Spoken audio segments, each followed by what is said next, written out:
I'm Jeff Bond, and welcome to the Steward Chair, our show about how great leaders build enduring companies that leave a lasting legacy. We believe that leadership isn't about ownership, it's about stewardship. So whether you started your own company or have been entrusted to lead it, we want to help you be a better steward of the people, the mission, and the future that you create through this show. And so the only favor we'll ever ask of you is that you follow this podcast wherever you listen. Thank you.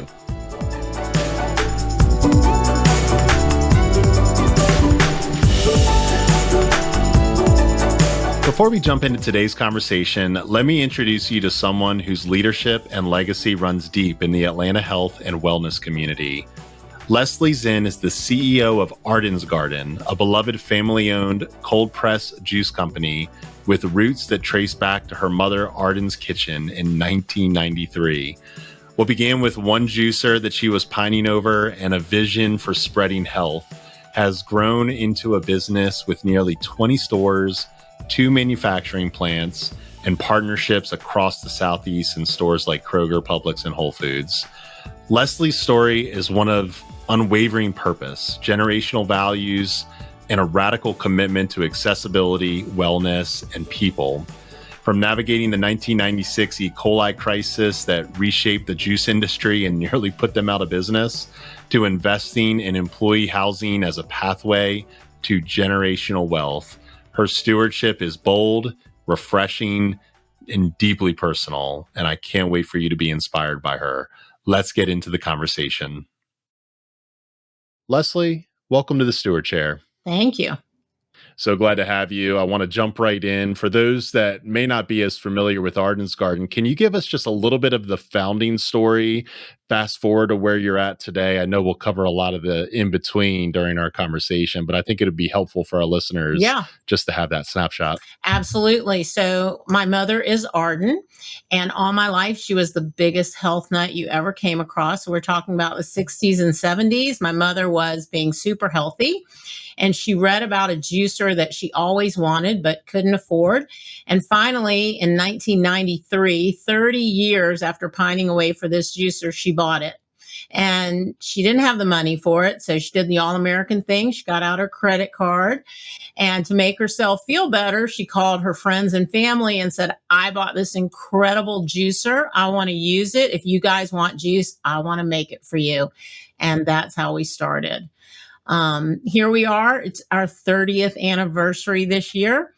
And we now operate 19 of our own brick and mortar stores in the Atlanta metro area, as well as partnering with about 4,000 doors in the Southeast, 6 states in the Southeast, through partners like Publix, Whole Foods, Sprouts, Kroger. So we've grown quite a bit, and it's been an amazing journey.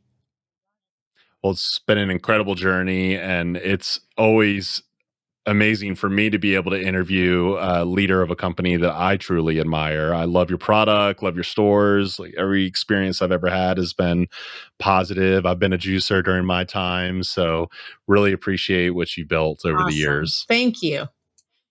Yeah, my pleasure. Well, I want to kind of go back to the beginning. I know that you and I have talked a little bit about your mom's commitment to health and how that often clashed with the early focus on profitability, actually having to run a business that would sustain the 30 years that you've been able to make it. Unbelievable.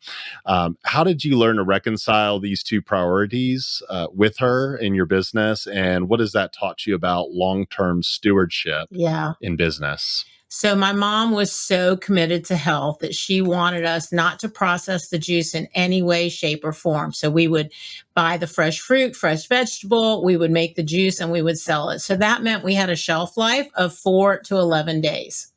Very, very hard to manage that when you're partnering with, let's say, another retailer like Publix. At the same time, my mom was taking, when we were small, she was taking these juices into hair salons throughout Metro Atlanta, trying to sell the juices. And we sold them for $3 at the time. This is 1994. And every so often, my mother would need a day off, and I would cover her route for her. And every third or fourth person would tap me on the shoulder and say, hey, listen, Arden only charges me $2. And by the time I got done with the route, I would have like smoke coming out of my ears because we were killing ourselves trying to make this business work. And my mother was selling it for $2. And I would say, Mom, you cannot sell this juice for $2. And she'd say to me, Leslie, they can't afford it otherwise. And I'd be like, Mom, we can't afford it. Like, we are giving this away. So there was this big compromise of how to stick to her real beliefs.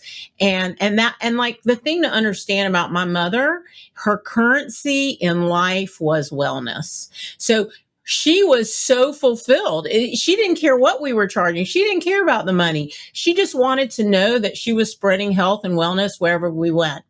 And the thing that was amazing that I was short-sighted to see at the time is that what we built with our customers was incredible loyalty.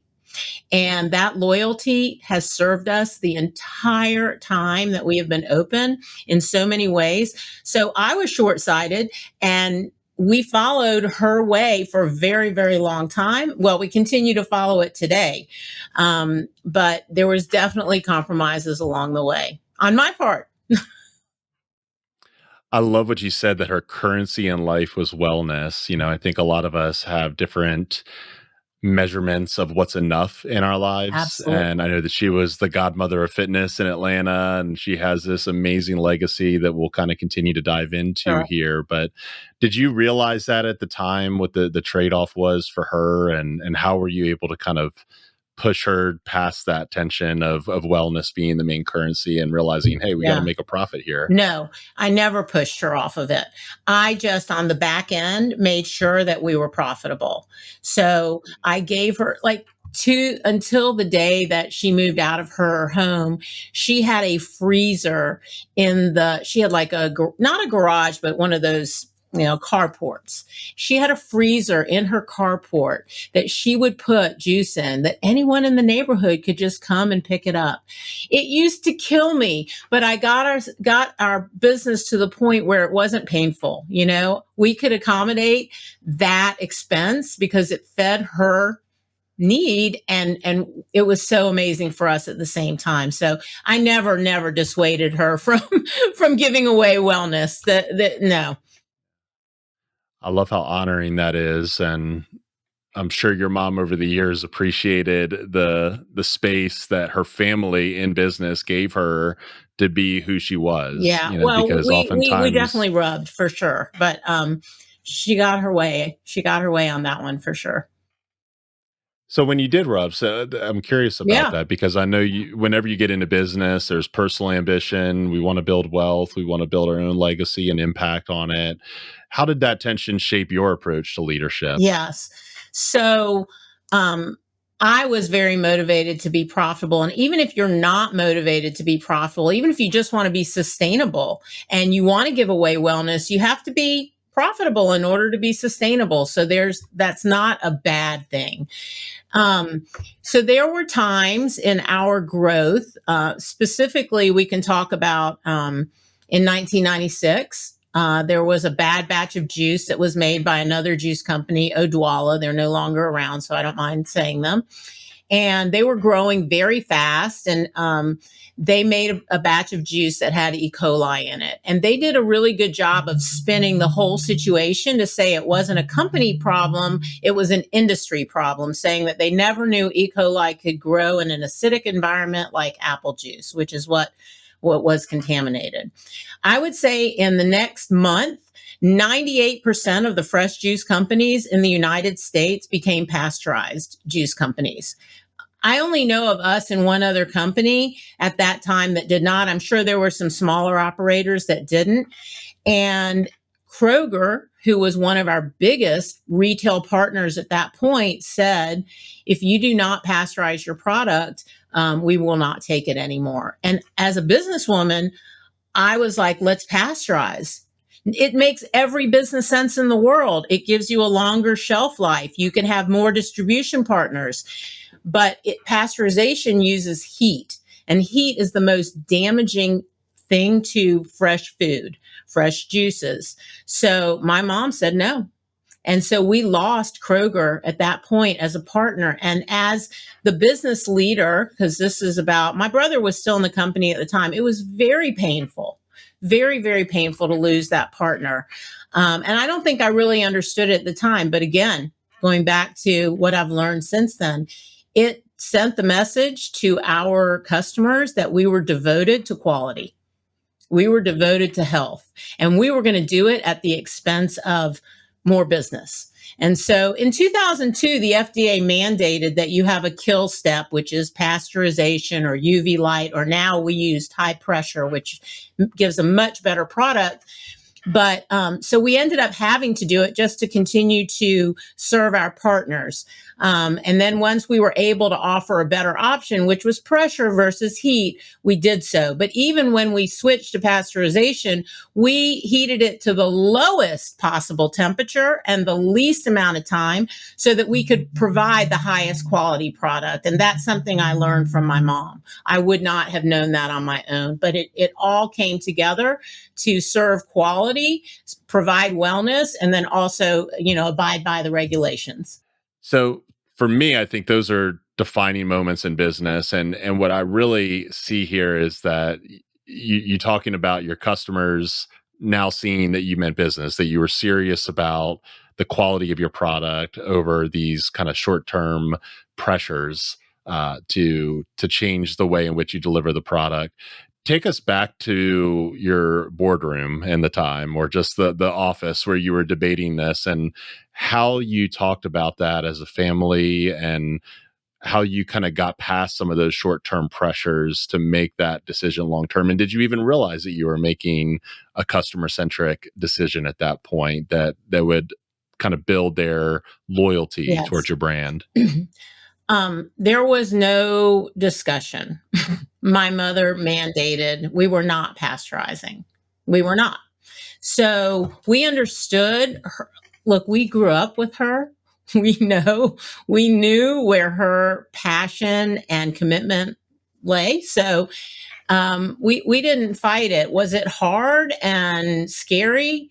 Yes, but when it's kind of like, if you really believe in something, and I did trust her belief in wellness, you just say it's going to work out, and we had come from such small means that while it was scary to lose such a big partner at that point, I did not understand how important that was going to be for our customers and the messages that we sent and the commitment that we made to them. I didn't understand that at the time. And actually, that came to serve us later in a way that was even bigger. So it's kind of like, you never know what steps you're taking right now that are really going to serve you later.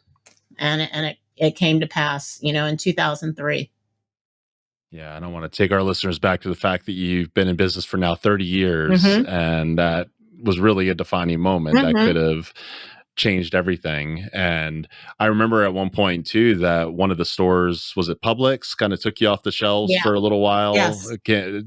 Bring us back to that Yeah. story too. So in 2002, we bought our very first plant, and we had been renting. We had been sharing a plant with someone else for 6 years, and we moved into this plant, and it was a really big commitment on our part. We didn't have any outside investors. We got an SBA loan, and 4 months after moving into this plant, we got a call from Publix saying that they were going to no longer take our product starting the next day. And they were replacing us with Odwalla, ironically enough, because Odwalla had been purchased by Coca-Cola. And I really thought this might be the end. Now at this point, I have a big commitment to a plant, to a mortgage payment. It was big, and I was super nervous. And so over the weekend, I thought about what made us different from Odwalla. And I said, okay, we taste better. That's great. We're healthier. Okay, that's also very important. But the thing I really knew at this point, because now it's 2003, so we've been around our customers for 8 years, I knew that our customers were really loyal to us. And I also knew that Publix was incredibly customer service centric. So I sent an email out to about 30 people, and I also posted a letter in our 3 stores that we had at the time, saying, if you would like to be able to buy Arden's Garden in Publix, or you just want to support small local business, please reach out to Publix because they will listen. And I knew they would listen.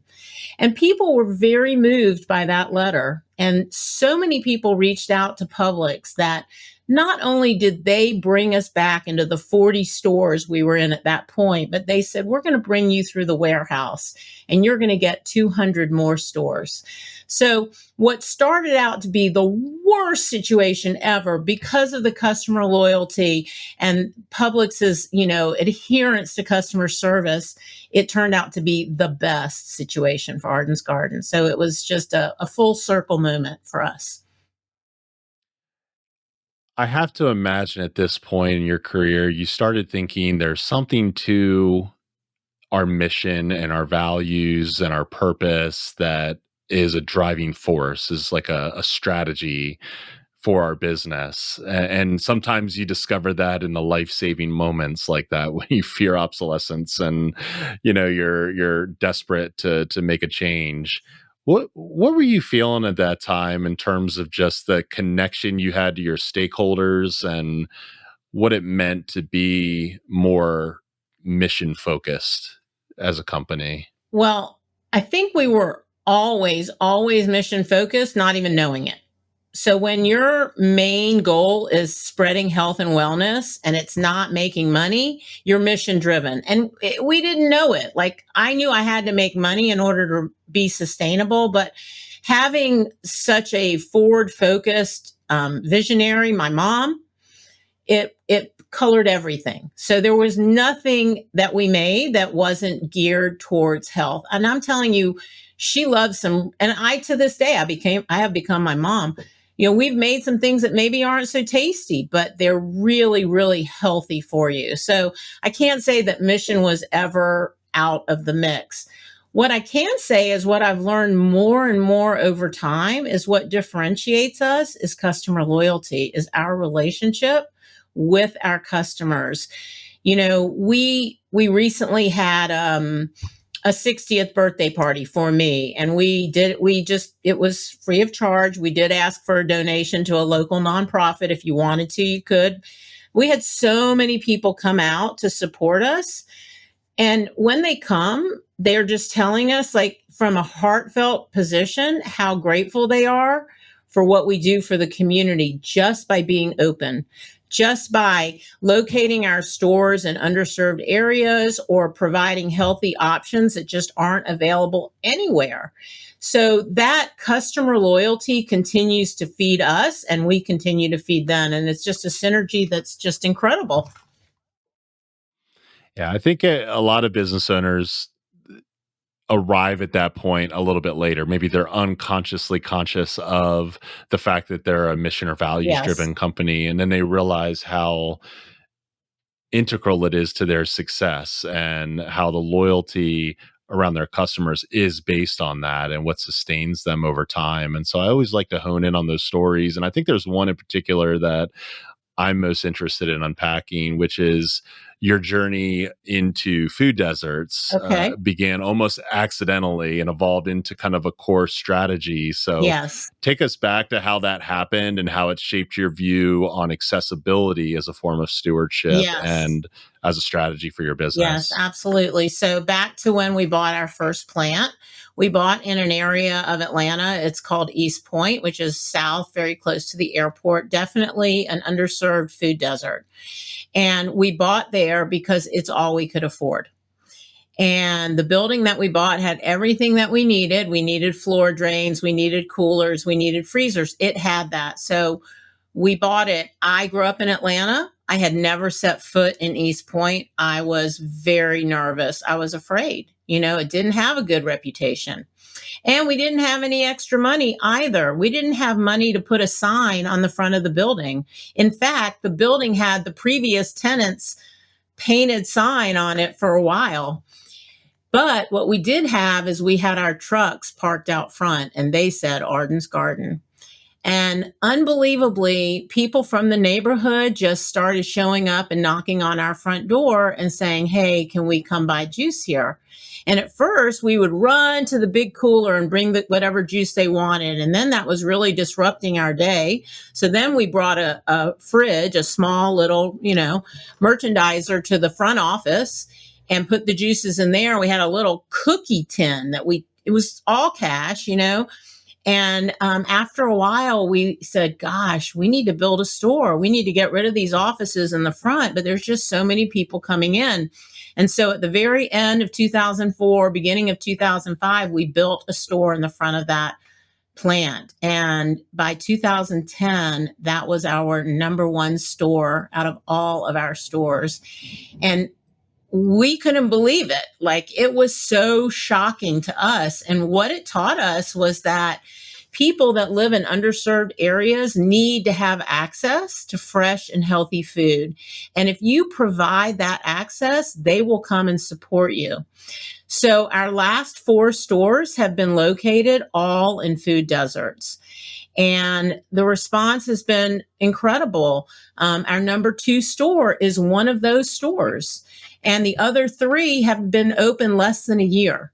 So we're still gathering data, but really and truly, it's been a synergy. My mother hasn't been around for these last 4 stores, and this would just fill her heart because this is what my mom was all about. Yeah, I was starting to think that opening of the store up front or the accessible juice is like the freezer that was in our carport, That's right. right? That You're right. that just made it available to Yes. to anybody that wanted to come by, and people were coming. Yes. And I bet you if you did a financial report or analysis on those markets Yes. before you opened it, Oh, the reports would say don't open it, totally. Absolutely. right? And I happen to live down here now. So and we have a lot of really great partners in the northern part of Atlanta, which is a lot more accessible for a lot of things. And I have said, like, come to these underserved areas, and people are just afraid. And so, it's showing that it works, that people need to have access. So, Mm, mm. Well, that's a wonderful way. I'm sure your mom is just brimming with pride at this point, thinking about that now. yeah, And I know you've taken some personal steps, like offering discounted rental housing to yeah, employees to promote generational wealth, and you started to see the importance of providing for all of your stakeholders and your view as a leader, being a steward. What has inspired those kinds of actions, and how can other leaders think more expansively about their responsibility to the people that are looking up to them, and that they're entrusted to you? yeah. Well, we've been blessed that we have some people that came on board with us when we were very, very new, and they stayed with us, and we saw them grow as humans and as business people with us. So, um, what happened basically, and sort of after the housing crisis, in our area in particular, housing costs dropped unbelievably. And so at that point, I realized that there was an opportunity to help some employees buy some houses. And that was the first thing that we did. And so we helped several employees buy 3 houses at a very reduced rate. And now here we are. It's 15 years later, they have amassed an amazing amount of wealth just through the housing. And so I have a lot of experience with real estate. It's one of the things I really enjoy. And people that don't have access to how to buy a house, like maybe nobody in their family has ever bought a house. It's daunting. That process is very daunting. So to have somebody walk alongside you and say, okay, the first thing we're going to do is we're going to fix your credit, There are easy ways that you can fix your credit. That's the first thing you need to do. The second thing is you need to have access to an agent. You need to start looking at multiple houses to know what you like. And then you need to figure out how you're going to get financing. These are all very scary things. So to walk alongside someone and show them this is how you're going to do it, and they see previous employees do it, we're doing it now with our present employees. And for those that are maybe not ready to buy yet, we bought ourselves. We have some rental properties and they're all in our area.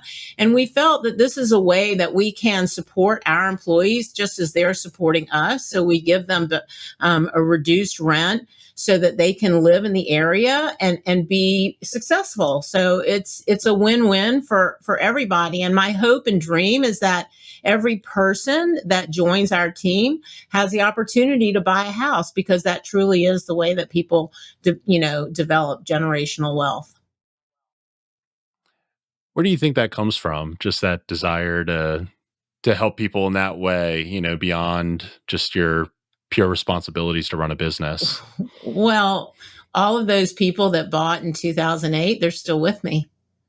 So I see what's happened for them. I mean, one individual, their house has increased $200,000 in value, and yet their mortgage payment is $550 a month.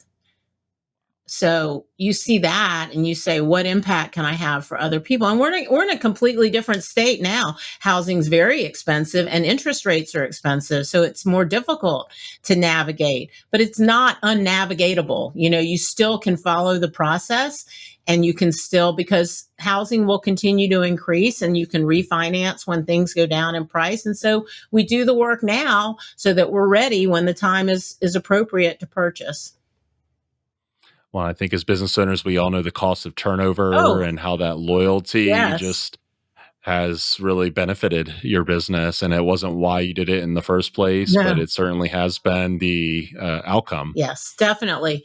Keeping people is really beneficial to the business, but that's not why we're doing this. We're doing this because we truly care about the people. They're our family. I mean, people that have been with you 17, 20 years, even 3 years, we're grateful. They're supporting our mission. They're doing the hard work. And so it's natural to want to go back and support them. It's no skin off my teeth. It doesn't hurt me at all. It only benefits me. So yeah, I think it's absolutely a fabulous choice for all business owners. Hmm. Looking back on your mom's legacy, Elena's godmother of fitness, how do you see your work today as just a continuation of her values? And how do you hope your own legacy is reflecting the woman that she raised you to be? So, having grown up with my mom, and let me just say, nobody wanted to come to our house because we didn't have any food that anybody wanted to eat. So, all my friends would be like, you come to our house, right? So, I did not embrace this way of life. I did not. I was resentful that my mom was forcing us to be so healthy. But over time, it's crazy how life works out. I became my mother. 100%. And so now I have these very high standards to what wellness and health mean, and what how I want our company to show up. And my team, they're like, Leslie, we need to meet people where they are. And we do. But at the same time, we need to consistently educate people to make better choices, because we're facing a health epidemic in the United States. It's absolutely out of control. So, what I hope is that I continue to have the passion, courage, and love to spread the word of wellness that my mother had. She never deviated, never, not for a second. And so, yeah, I hope that I just continue to have an impact on our community, and our community grows because the impact is being felt. Love that. I know there's so many leadership lessons that you've learned over the years. And as we close out and talk to this community of entrepreneurs and business owners that are viewing their legacy and leadership as stewardship, what is the parting wisdom that you would give them in terms of how they go forth and be a leader worth following? So I want to say that I try to always be a lifelong learner. Like, I don't, when you've had 30 years, you can say, oh, I know what I'm doing. I never know what I'm doing. And so my latest thing that I'm very passionate about is a growth mindset. Is how do I have a growth mindset in every single thing that I do? And so it takes intention, it takes intention to say, okay, maybe how I did it before or yesterday wasn't great. How can I look at it from a growth mindset so that today I can do it a little bit better? And it's very meaningful to me as a human, as a leader. And I think it's also meaningful to my team because nothing's static, we're constantly changing and growing. And I think that they see that and they know that they can have impact just like I can have impact. So it's a combined effort. And that's how I try to lead. Well, Leslie, they say that 60 is the new 50. I'd say maybe even 60 is the new 40, or perhaps even 60 is the new 30. And I don't know what it is. Could be the healthy diet. Could be. And I think you've got a long way to go. And we're so grateful for your leadership here in Atlanta and beyond, and the example you set for conscious leadership. So thank you for coming on the steward chair. And I look forward to doing it again sometime. Sounds great, Jeff. Thank you so much for the time. I appreciate the opportunity. Thank you so much for listening to The Steward Chair. If today's conversation inspired you, we'd be grateful if you'd follow the show wherever you get your podcasts. This show is brought to you by Chat with Leaders Media and End of the Line Productions, a collaboration committed to helping leaders steward their influence with purpose and impact. Our production team is Quentin Thomas, executive producer, Thomas Mastrototoro, associate producer, Daniel Mastrototoro, managing editor, and me, Jeff Bond, your creative director, host, and research lead. Until next time, go be a leader worth following.